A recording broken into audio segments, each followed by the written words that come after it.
ঘটনা হচ্ছে রাসূলুল্লাহ সাল্লাল্লাহু আলাইহি ওয়াসাল্লামকে একবার একজন বাইরে সে রূপ ধরে থাকতো যে সে মুসলিম মুনাফিক, আসলে সে ছিল হ্যাঁ লাবিদ, তার নাম হচ্ছে লাবিদ বিন আসাম।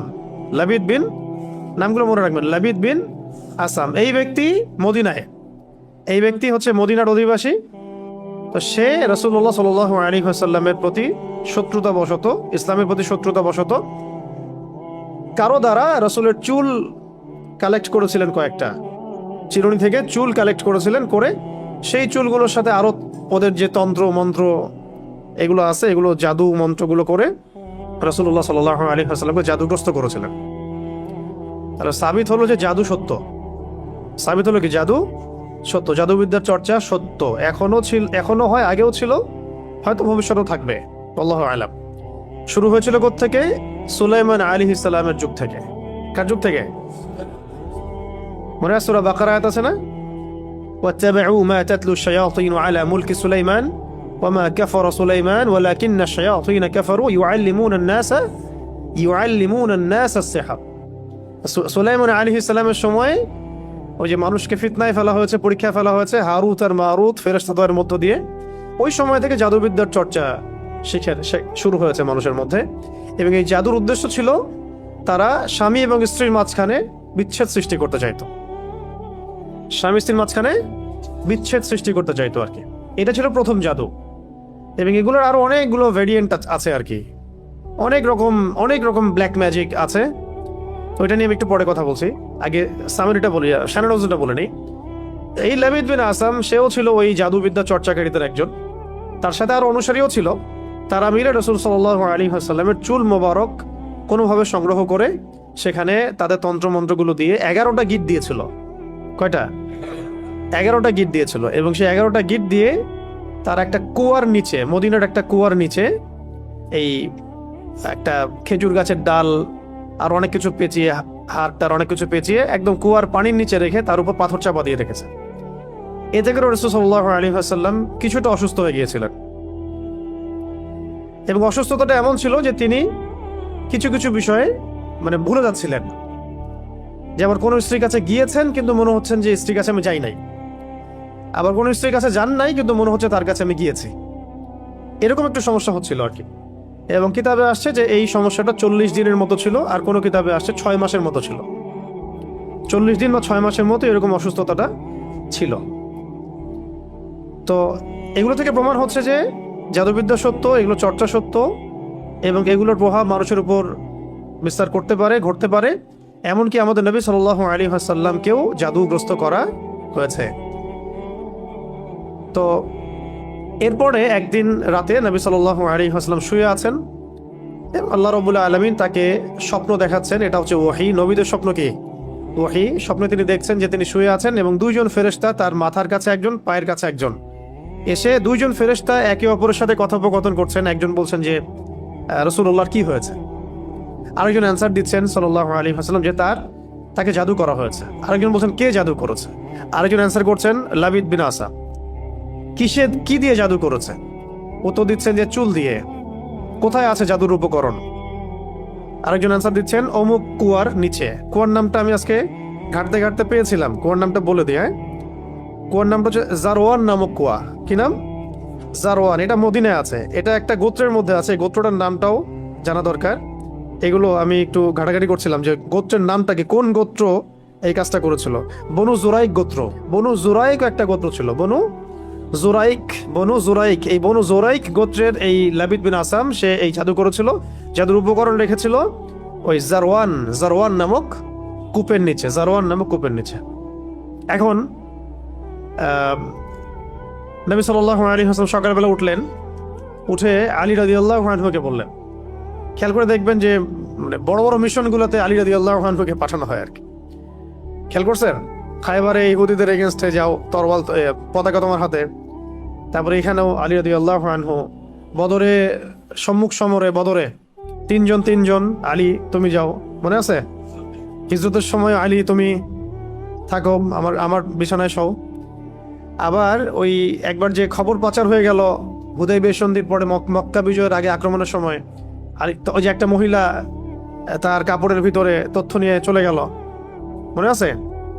হাতেব বিন আবি বালতা রাদিয়াল্লাহু আনহু চিঠি দিয়ে দিয়েছিলেন যে মক্কা আক্রমণ হতে পারে, তো এই মহিলাকে ধরার জন্য পাঠানো হয়েছিল আলী রাদিয়াল্লাহু আনহুকে। আবার খন্দকের যুদ্ধের সময় আমর বিন কি জানি নামটা, আমর তার সামনে আছে, আমর বড় একজন কাফের, তার সাথে 20 জন লড়াই করতে পারতো না এমন একজন ব্যক্তি ছিল। সে হুঙ্কার ছাড়ছিল খন্দকের যুদ্ধের সময়, কে আছো আমার সাথে ব্যাটল করবা, তখন আলী রাদিয়াল্লাহু আনহু। তো মাশাআল্লাহ, আমরা যেন তার মতো জিন্দেগি পাই, আমিন। তার মতো ইমান, আমল, আখলাক আল্লাহ পাক আমাদেরকে দান করেন, তার ছিটা ফোটা দান করেন, আমিন। এখন আলী রাদিয়াল্লাহু আনহুকে পাঠানো হচ্ছে, যাও ওই কুয়ার মধ্যে নিচে এই উপকরণ আছে, নিয়ে আসো। তিনি নিয়ে আসলেন। নিয়ে আসার পরে এই সূরা দুটো নাজিল হতে থাকলো। তখন জিবরাইল আলাইহিস সালাম সূরা ফালাক এবং নাস নিয়ে আসলেন আল্লাহর পক্ষ থেকে, নাজিল হলো এবং একটা একটা করে আয়াত তিলাওয়াত করা হচ্ছিল এবং একটা একটা করে গিট খুলে যাচ্ছিল। এরপরে নবী সাল্লাল্লাহু আলাইহি ওয়াসাল্লাম পরিপূর্ণ সুস্থ বোধ করলেন। এরপরে বলা হচ্ছিল যে তাকে শাস্তি দেওয়া হোক, তাকে মৃত্যুদণ্ড দিয়ে শাস্তি দেই। নবী সাল্লাল্লাহু আলাইহি ওয়াসাল্লাম তাকে মাফ করে দিলেন, তাকে মাফ করে দিলেন। কিতাবে আসছে যে তার সামন দিয়ে তিনি চলাফেরা করলেও তার চেহারার মধ্যে বিন্দুমাত্র মানে কোন রকম প্রতিক্রিয়া দেখা যেত না যে সে আমার এত বড় ক্ষতি করেছে, এই লাবিদ বিন আসাদ। পরবর্তীতে সে মুসলিম হয়েছে কিনা আমি জানি না, এটা আমার জানা নাই। তো এই ছিল শানে নজুল, এই সূরা দুটো নাজিলের। শানে নজুল মানে কি? একটা সূরা, একটা আয়াত নাজিলের পিছনের প্রেক্ষাপট। তার মানে আমরা বুঝতে পারলাম যে রাসূল সাল্লাল্লাহু আলাইহি ওয়াসাল্লামকেও জাদু করা হয়েছে, তিনিও ইফেক্টেড হয়েছেন। রাসূল যদি ইফেক্টেড হতে পারেন তাহলে আমরা আবার কি? আমাদের কোনো অবস্থান আছে তার সামনে? এবং প্রমাণ হলো যে এটা সত্য এবং এটা চর্চা সত্য। কোরআনে বহু আয়াত আছে, হাদিসে বহু দলিল আছে। কিন্তু আপনি কি এই ঘটনাটা, আমি যে শানে নজুলটা বললাম, এই ঘটনাটা কি আপনি এখনকার মেডিকেল সায়েন্সকে বুঝাতে পারবেন? তারা কি এই ঘটনাটা বিশ্বাস করবে? বা সায়েন্টিফিক্যালি তারা কি এটাকে প্রমাণিত সাব্যস্ত করবে? আপনাকে বলবে আপনি সেকেলে মানুষ, এখনো কবিরাজ দেখায় বেড়ান, এখনো ওই কালে পড়ে আছেন। তো এখন এটা হচ্ছে একটা মানে ইন্টারনাল ব্লাইন্ডনেস, আমাদের আধ্যাত্মিক অন্ধত্ব আর কি, স্পিরিচুয়াল ব্লাইন্ডনেস। যে এই যুগের মানুষেরা, আমরা যারা এই যুগে বসবাস করি, আমরা আমাদের বাহ্যিক দৃষ্টির বাইরে কিছু বিশ্বাস করতে চাই না, তাই না? বাহ্যিক দৃষ্টির বাইরে আমরা কিছু বিশ্বাস করতে চাই না। আপনি মেডিকেল সায়েন্সের কাউকে এটা মনে হয় না বোঝাইতে পারবেন জাদু বলেও কিছু আছে। আপনি দেখবেন সব টেস্ট করেছেন, আপনি আপনার সুগার টেস্ট করেছেন, মানে ব্লাডের যত টেস্ট আছে করেছেন, আপনি ইসিজি করছেন, যা আছে ইটিটি করছেন, সব করছেন, কোনো রোগ ধরা পড়ে না, কিন্তু আপনি অসুস্থ। এমন বহু মানুষ সমাজে আছে, এখনো আছে। মেয়েদের মধ্যে অনেকে আছে, ছেলেদের মধ্যে অনেকে আছে, ঠিক আছে? পরে আমি কিছু বলছি যে কি কি এটার প্রতিকার হতে পারে এবং কি কি কাজ করলে এগুলোতে ইফেক্টেড হয় মানুষ আর কি, এবং কোন কোন কাজগুলো করলে আমরা বেঁচে থাকতে পারবো ইনশাআল্লাহ। তো আগে এটা বলে নেই যে এইগুলো কিন্তু আমাদের সমাজে ছড়িয়ে যাচ্ছে দিন দিন, এবং আগের চাইতে এটার পরিমাণ কিন্তু অনেক বেশি। কিন্তু এগুলো আপনি কিন্তু মেডিকেল সায়েন্স দিয়ে এগুলো সমাধান করতে পারবেন না। সর্বোচ্চ আপনাকে তারা 3টার জায়গায় 4টা প্রশ্ন করলে আপনাকে একটা অ্যান্টি ডিপ্রেশন ওষুধ দিয়ে দিবে, খান আর ঘুমান। আপনি বেশি কথা বলতেছেন মানে আপনার সাইকোলজিক্যাল কোনো সমস্যা আছে, আপনি রিল্যাক্স করেন, রেস্ট করেন, ঘুমান। এগুলো যে সবাই মোটামুটি ফেস করে, আর যারা একটু ভালো অবস্থানে যায় তাদেরকে এগুলো বেশি ফেস করতে হয়। এটা গেলো শুধু সেহেরের কথা। এর সাথে আছে আইন, মানে মানুষের চোখ লাগা, এবং হাসাদ এবং হিংসা। 3টা শব্দ বললাম, সেহের, আইন, হাসাদ। সেহের, আইন, হাসাদ। সেহের তো সেহের বুঝলেন, জাদু। আইন মানে মানুষের বদনজর। হ্যাঁ, এই যে অপলক দৃষ্টিতে তাকায় থাকেন, এটাতেও ক্ষতি আছে, এটাতেও ক্ষতি থাকতে পারে। ফেসবুকে, অনলাইনে, ছবিতে, ভিডিওতে মানুষের তো ভাইরাল হওয়ার ধান্দা বেশি আর কি। এর মধ্যে যে কত ক্ষতি আছে এটা তো আমরা বুঝতে পারি না। আর এই ক্ষতিগুলো মোকাবেলা করার জন্য যে ইমান, আমল আর যে লাইফস্টাইল, যে তাসকিয়া, এগুলো দরকার হয়, সেগুলো আমরা আবার হাসিল করতে চাই না, কিন্তু আমরা চাই যে আমরা ভাইরাল হয়ে যাই। হ্যাঁ, মানুষ শো অফ করতে চায়, দেখাতে চায়, বডি দেখায়, জিম করে আসলাম, এইটা দেখায়, ওইটা দেখায়, নিজের ফ্যামিলিকে দেখায় আমি খুব সুখে আছি, আমি খুব ভালো আছি।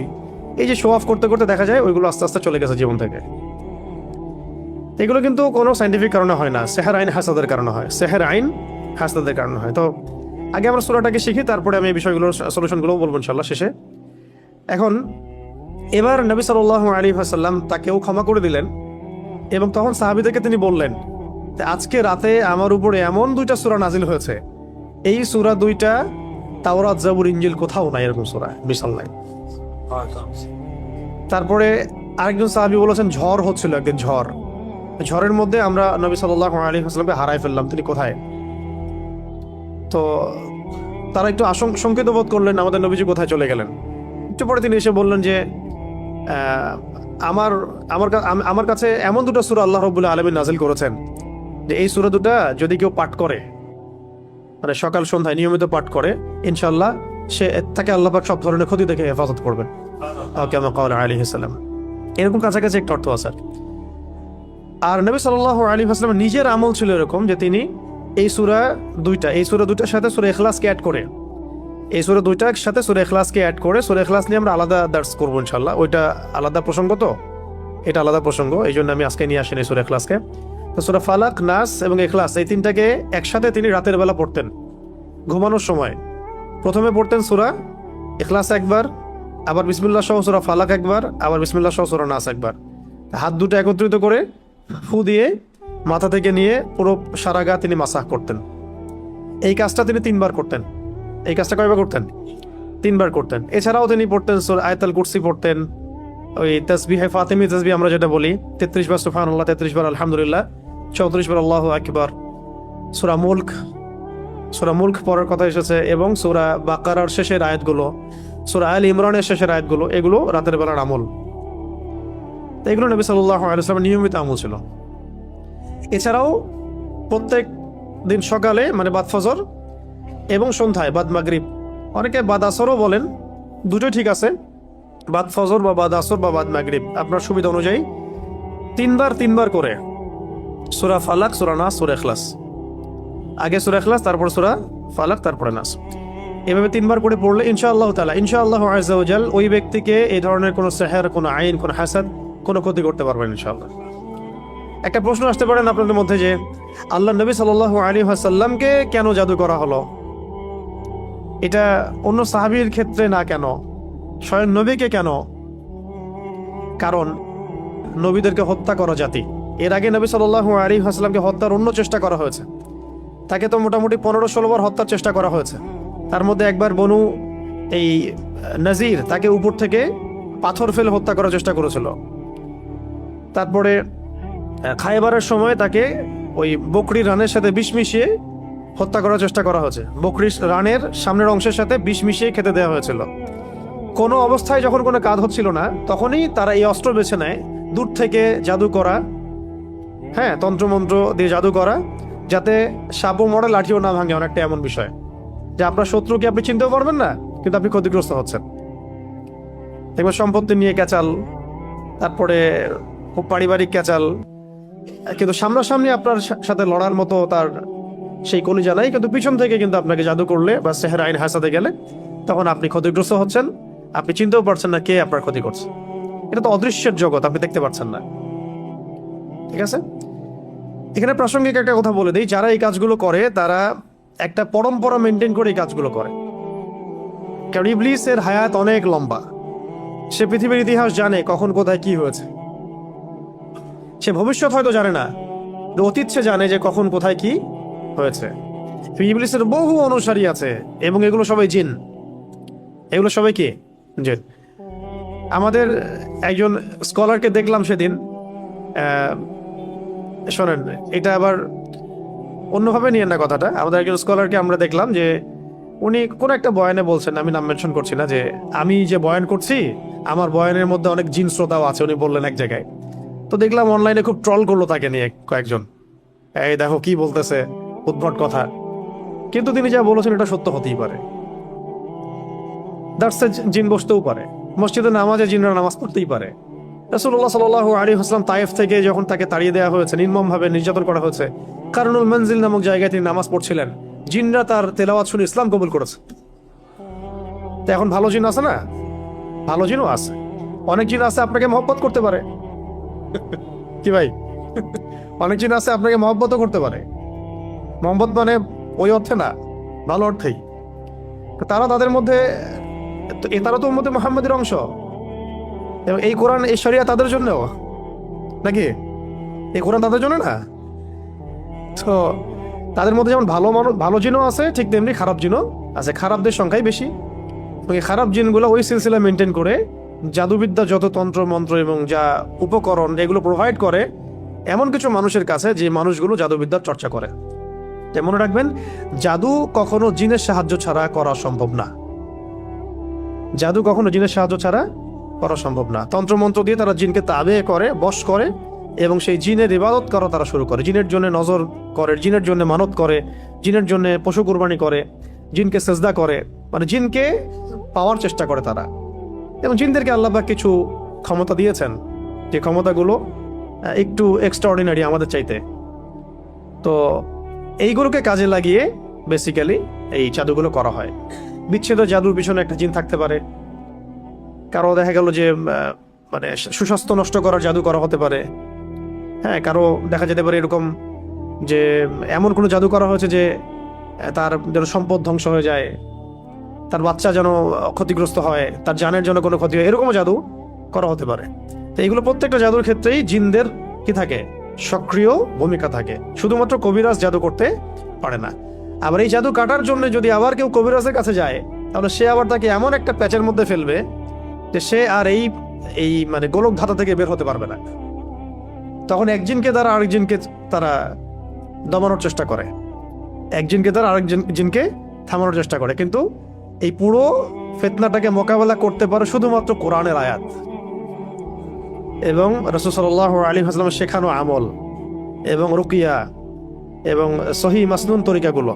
বাকি তরিকাগুলোতে গেলেই সে শিরকে লিপ্ত হয়ে যেতে পারে, বেদাতে লিপ্ত হতে পারে, কুফরিতে লিপ্ত হতে পারে, অথবা হারামে তো লিপ্ত হবে নিশ্চিত, এবং আল্লাহর সাথে শিরক হয়ে যেতে পারে। তাই এটা একটা রোগের মতো।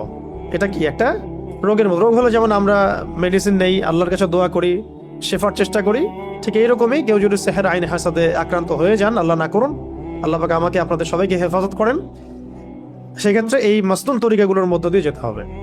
ঠিক আছে ইনশাল্লাহ। তো এখন রাসূল সাল্লাল্লাহু আলাইহি ওয়াসাল্লাম তাকে ক্ষমা করলেন। খেয়াল করে দেখেন, রাসূল সাল্লাল্লাহু আলাইহি ওয়াসাল্লামকে পর্যন্ত হত্যার চেষ্টা করেছেন। আমি একটা সিরাত পড়ছিলাম, সিরাতে খতামুল আম্বিয়া, তো এটা পাতলা। এর সাথে একটা সিরাত আছে আমাদের এখানে, সিরাত নবী রহমত, নবী রহমত বইটা সৈয়দ আবুল হাসান আলী নদভী রহমতুল্লাহ আলাইহি লেখা। পিছনের দিকে আপনি দেখবেন রাসূল সাল্লাল্লাহু আলাইহি ওয়াসাল্লামের ইন্তেকালের সময় তিনি বলছিলেন যে আমার মনে হচ্ছে যে আমার এই যে মানে শরীরের যে আমরা বলি না ভেইন বা রগ, এইগুলো মনে হচ্ছে ছিন্ন ভিন্ন হয়ে যাচ্ছে। মানে মনে হচ্ছে আমাকে এমন বিষ প্রয়োগ করা হয়েছে আর কি, যে আমার রগগুলো ছিন্ন ভিন্ন হয়ে যাচ্ছে। এটা হচ্ছে ওই খায়বার যুদ্ধে নবী সাল্লাল্লাহু আলাইহি ওয়াসাল্লাম যখন জিতলেন, মানে জয়লাভ করলেন, তখন ওই ইহুদি মহিলা গোশতের মধ্যে বিষ মিশিয়ে দিয়েছিলেন নবীজিকে খেতে। একজন সাহাবী এটা কামড় দিয়ে গিলে ফেলেছিলেন, তিনি সেখানে ইন্তেকাল করেছেন, শহীদ হয়েছেন। আর নবী সাল্লাল্লাহু আলাইহি ওয়াসাল্লাম তিনি গিলে ফেলেননি, শুধু একটু একটা কামড় দিয়েছেন, তারপর ফেলে দিয়েছেন মুখ দিয়ে, যখন তিনি জানতে পেরেছেন এখানে বিষ মেশানো আছে। তার কাছে ওহী আসছিল। তো ওই যে বিষের একটা কামড়ের বিষের যে প্রভাব, এটা শেষে এটা রাইজ করেছিল আর কি। এটাও আপনি কিছু সিরাতের কিতাবে পাবেন যে নবী সাল্লাল্লাহু আলাইহি ওয়াসাল্লামকে বিষ প্রয়োগ করা হয়েছে, আর এরপরে তাকে এভাবে সেহের করা হয়েছে, জাদু করা হয়েছে। তাহলে এখানে একটা প্রশ্ন, একজন মানুষকে এত কষ্ট সহ্য করতে হচ্ছে কেন? মহামানবকে, একজন মহামানবকে যিনি আল্লাহ পাকের হাবিব, তাকে এত কষ্ট কেন সহ্য করতে হচ্ছে? কাদের জন্য? কাদের জন্য তার এত কষ্ট? এইটা যদি আমরা উপলব্ধি করতে পারতাম, তাহলে এই সাতেমদের এগেনস্টে যে আমরা আইনের কথা বলছি, বিদ্রোহ মানে মিছিল মিটিং স্লোগানের কথা বলছি না, এগুলোর প্রয়োজন হতো না। রাষ্ট্র নিজে এগুলা খুঁজে খুঁজে বের করে রেখে দিত। যদি তারা বুঝতো যে নবী সাল্লাল্লাহু আলাইহি ওয়াসাল্লাম কে, তিনি কি করেছেন আমাদের জন্য, তার অবদান কি এই মানবতার মুক্তির দূত হিসেবে। এত নিমক হারাম মনে হয় উম্মাহ খুব কমই আছে আসলে বিশ্বের মধ্যে, আমরা যেটা করতেছি আর কি। আল্লাহ পাক মাফ করেন আমাদেরকে। কেন এত কষ্ট তাকে করতে হলো আমাদের জন্য? তিনি তো মাকামে মাহমুদে যাবেন, জান্নাতুল ফিরদাউসুল আলায় যাবেন। তিনি আল্লাহর হাবিব, তার আগেও কোনো গুনাহ নাই, পরেও কোনো গুনাহ নাই। কিয়ামতের মাঠে কোনো নবী সুপারিশ করতে পারবেন না, তিনি সুপারিশ করবেন। কিয়ামতের মাঠে কোনো নবী সুপারিশ করতে পারবেন না। কিসের সুপারিশ জানেন? 50,000 বছর মানুষ দাঁড়ায় থাকবে, দাঁড়ায় থাকবে, দাঁড়ায় থাকবে, বিচার শুরু হচ্ছে না। আল্লাহ পাক এত নারাজ সেদিন, এই বিচারটা শুরু করার কথা কেউ বলতেই পারবে না আল্লাহকে। আল্লাহ বিচারটা অন্তত শুরু করেন, আল্লাহ বিচারটা অন্তত শুরু করেন। দাঁড়ায় থাকতে থাকতে আমাদের অবস্থা খারাপ, প্রত্যেক মানুষের এই অবস্থা হয়ে যাবে। মানে ইল্লা মাশাআল্লাহ, ইল্লা মাশাআল্লাহ। তখন প্রত্যেক নবী রিফিউজ করবেন, আমি পারবো না, আমি পারবো না, আমি পারবো না। আদম আলাইহিস সালাম বলবেন না আমি না, নূহের কাছে যাও। নূহ আলাইহিস সালাম বলবেন না আমি না, ইব্রাহিম আলাইহিস সালামের কাছে যাও। এভাবে একে একে একে একে করতে করতে রাসূল সাল্লাল্লাহু আলাইহি ওয়াসাল্লাম পর্যন্ত আসবেন যখন, তিনি বলবেন যে আমি সুপারিশ করবো ইনশাআল্লাহ, আজকের এই সুপারিশ আমার জন্য। তাও মানুষ দেখবে যে রাসূল সাল্লাল্লাহু আলাইহি ওয়াসাল্লামকে সুপারিশ করানোর জন্য বোরাক নিয়ে আসা হচ্ছে উপর থেকে, আসমান থেকে। জিবরাইল আলাইহিস সালাম আসছেন, তিনি সেখানে উঠছেন, উপরে নিয়ে যাওয়া হবে। মানুষ দেখতে পারবে একটা বিশাল অট্টালিকার সামনে, আসমান এবং জমিনের মাঝখানে। এইটা হচ্ছে মাকামে মাহমুদ। এখানে গিয়ে রাসূল সাল্লাল্লাহু আলাইহি ওয়াসাল্লাম সিজদায় পড়ে যাবেন। কত বছর সিজদায় চলে যাবে আল্লাহ ভালো জানেন। এবং তিনি তখন এমন কিছু তাসবিহ পড়বেন, এমন কিছু প্রশংসা করবেন, যেটা আজ পর্যন্ত কেউ আল্লাহ পাকের শানে করে নাই। আল্লাহ পাক তাকে সেটা শিখাই দিবেন, তখন ইনস্ট্যান্ট শিখাই দিবেন। তারপরে তিনি বলবেন, ওঠো আমার হাবিব, তুমি চাও কি চাবা চাও, তোমার দোয়া কবুল করা হবে, তোমার সুপারিশ কবুল করা হবে। তিনি তখন বলবেন, আল্লাহ বিচারটা অন্তত আগে শুরু কর, আগে বিচারটা অন্তত শুরু করেন। তো আমরা আসলে সত্যি কথা বলতে আমরা চিনতেই পারি নাই যে আমরা কার উম্মাহ। আফসোসের শেষ নাই, মানে বলতে থাকলে প্রসঙ্গ অন্যদিকে চলে যাচ্ছে। তো আফসোসের শেষ নাই। আপনি খেয়াল করে দেখবেন যে পিছনে লা ইলাহা ইল্লাল্লাহ মুহাম্মাদুর রাসূলুল্লাহ কালিমা লিখে মানুষ কালিমার সাথে কুফরি করতেছে। মন্ত্রণালয় খুলে বসে আছে পিছনে লা ইলাহা ইল্লাল্লাহ মুহাম্মাদুর রাসূলুল্লাহ, না লা ইলাহা ইল্লাল্লাহ সে মানে, না মুহাম্মাদুর রাসূলুল্লাহ মানে। এই পয়েন্টটা ভালো করে বোঝেন। এখান থেকে আপনি মানে আগে থেকে প্রোটেক্টেড থাকতে হবে এই সমস্যাগুলো থেকে। সেহের আইন হাসাদের কথা বলছে, তারপরে আমি এই অনুবাদ করে সংক্ষিপ্ত তাফসীর করে শেষ করছি। সেহের আইন হাসান থেকে আপনি ট্যাবলেট খেয়ে আপনি বাঁচতে পারবেন না, ঠিক আছে? তো ট্যাবলেট খেয়ে, ইনজেকশন নিয়ে এইভাবে আপনি বাঁচতে পারবেন না। যেহেতু এটা অদৃশ্যের বিষয়, তন্ত্রমন্ত্রের বিষয়, জিন দ্বারা করা হচ্ছে, যেটা আমরা দেখি না। একটা তো আমি দেখি, বা আমি পরীক্ষা নিরীক্ষা করে বুঝতে পারছি যে আমার এখানে এই ভাইরাস ঢুকেছে, আমি ট্রিটমেন্ট করতে পারছি, কিন্তু আপনি এটা দেখতে পারবেন না। কিন্তু আপনি ইফেক্টেড হয়ে গেলে অসুস্থতা ফিল করবেন। তাই এটা সবচেয়ে বড় মানে সমাধান হচ্ছে আগে থেকে নিজেকে সুরক্ষিত রাখা। কিভাবে আগে থেকে আমরা নিজেকে সুরক্ষিত রাখতে পারি? 1 নাম্বার পয়েন্টগুলো খুব ভালো করে মনে রাখতে হবে। 1 নাম্বার হচ্ছে দৈনন্দিন ফরজ ওয়াজিবকে ছাড়া যাবে না। অনেক দিনই বোন দেখা যায় বলে যে আমাদের এই সমস্যা হয়েছে, কিন্তু এদিকে সে পর্দা করে না। তো পর্দা না করলে আপনার তো সমস্যা হবেই, হইতেই পারে। যেখানে রাসূল সাল্লাল্লাহু আলাইহি ওয়াসাল্লামকে আল্লাহ রাব্বুল আলামিন এই পরীক্ষায় ফেলেছেন আমাদের জন্য, যাতে আমরা এই সূরাগুলো পেয়ে যাই। যদি সেদিন রাসূল সাল্লাল্লাহু আলাইহি ওয়াসাল্লাম এভাবে ইফেক্টেড না হতেন, তাহলে এই সূরাগুলো আমরা কোন মাধ্যমে পেতাম? তাই না? এই সূরা থাকবে কিয়ামত পর্যন্ত, যে কিয়ামত পর্যন্ত যত মানুষের এই সমস্যা হবে, এই সূরাই হচ্ছে সলিউশন। কত বড় হিকমা আল্লাহ পাকের!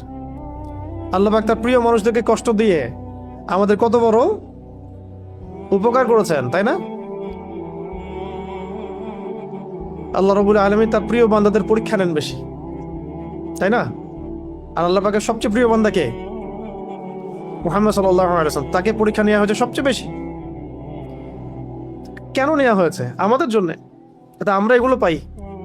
তিনি তো জান্নাতুল ফিরদৌসে যাচ্ছেন। আপনারা তার সম্পর্কে হাদিসগুলো পড়তে থাকেন, দেখবেন নিজেকে আপনি আসলে মেলাতে পারবেন না যে আপনি আমি কোন সমাজে বাস করতেছে। কারোর মধ্যে কি সামান্য এই চেতনাবোধটুকু কাজ করতেছে না যে সে রাসূল সাল্লাল্লাহু আলাইহি ওয়াসাল্লামের উম্মাহ? এমন একটা অবস্থা হচ্ছে, দেখেন এটা নর্মালাইজ হয়ে যাচ্ছে দিন দিন, যে রাসূলকে তো গালি দেয়ই মানুষ। নাউযুবিল্লাহি মিন যালিক। দেখছেন খেয়াল করে? আগে একটা গালি দিলে তখন সবাই একসাথে প্রতিবাদ করত। আস্তে আস্তে আস্তে ব্যাপারটাকে নর্মালাইজ করা হয়ে গেল। ঠিক যেমন রিবা, সুদ প্রথম দিকে যখন চালু হয়েছে, তখন মানুষ এটাকে খুব প্রতিবাদ করেছে আর কি। আস্তে আস্তে এমন নর্মাল হলো তো পুরো ওয়াজিব হয়ে গেছে এখন। নাউযুবিল্লাহি মিন যালিক। এই যে এখন একটা ইস্যু আসছে, ওই পশ্চিমাদের মানবাধিকার, সো কল্ড, ওদের বানানো শব্দ, সো কল্ড মানবাধিকার অফিস। এখন প্রতিবাদ হচ্ছে, কিছু কথা হচ্ছে, দেখবেন যদি প্রতিষ্ঠা হয়ে যায় নর্মাল হয়ে যাবে আস্তে আস্তে। এরকম মানবাধিকার ওদের ফিলিস্তিনে নাই, মানবাধিকার কমিশন সে খুলতে পারে না, হ্যাঁ, ইয়েমেনে খুলতে পারে না। এতে সবার এজেন্ট একটাই, তারা পুরো বিশ্ব থেকে তাওহীদপন্থীদেরকে মিটিয়ে ফেলতে চায়। মুহাম্মদ সাল্লাল্লাহু আলাইহি ওয়াসাল্লামের মানে সঠিক এবং দৃঢ় অনুসারীদেরকে তারা ধ্বংস করতে চায়, ইমানদারদেরকে তারা হত্যা করতে চায়। এটা হচ্ছে তাদের মূল মিশন, এবং এগুলোর মধ্য দিয়ে তারা বিশ্বকে শাসন করতে চায়। তবে তাদের এই স্বপ্নটা কখনোই বাস্তবায়িত হবে না ইনশাআল্লাহ।